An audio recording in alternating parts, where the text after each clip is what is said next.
seed of sweet temptation. You're the reason the sun shines in the morning time. Love to make you smile. I thank God you're my mother nature. Yeah, man.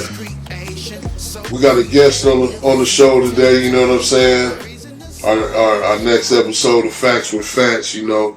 This man really don't need no introduction, you feel me?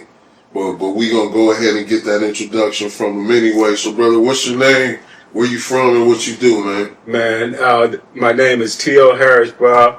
I'm a native Virginian by the way of Tucson, man, and worldwide. And, you know, what I do is I go around and I just support people. I try to make people better. I don't have a title for what I do, but I would say I'm a support man. Yes, sir. Yes, sir. I've been knowing you, you know, I've had the luxury of knowing you since I was in high school, you know what I'm saying?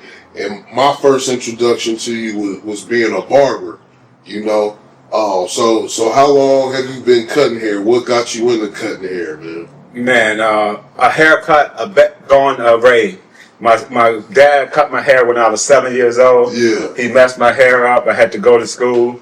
Had patches in my head, had to get them laughing and joking on me. So I decided that day I was going to go home. I cleaned my head up and went back the next day. Everybody thought it was cool. And I started cutting everybody's hair. And I said, this is what I'm going to do. But I thought I was going to be a professional football player, then come back and cut hair. But God worked it out different.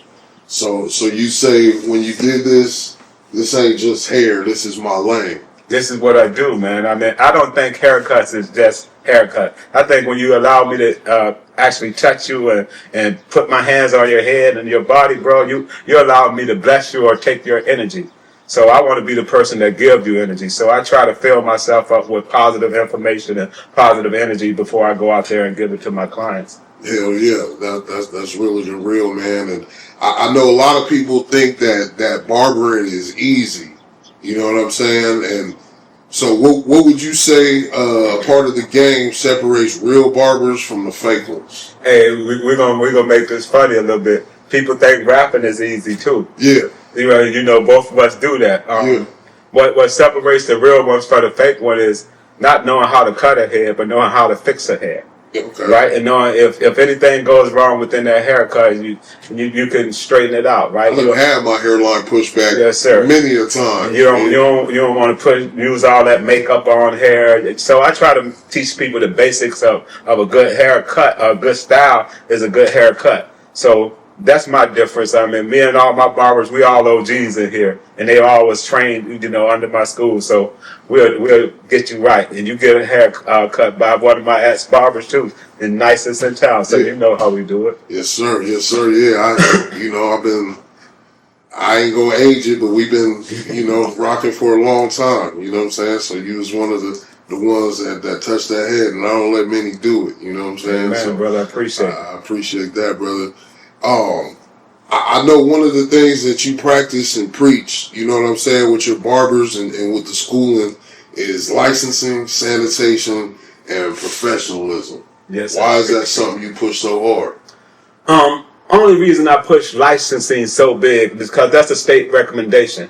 You want to make sure, I mean, if you had your sanitation practices and you knew how to use your tools, you can actually work in a shop and be productive and actually do your work and make money. Yeah. But you probably don't know why you get hair diseases and why all of that stuff happens.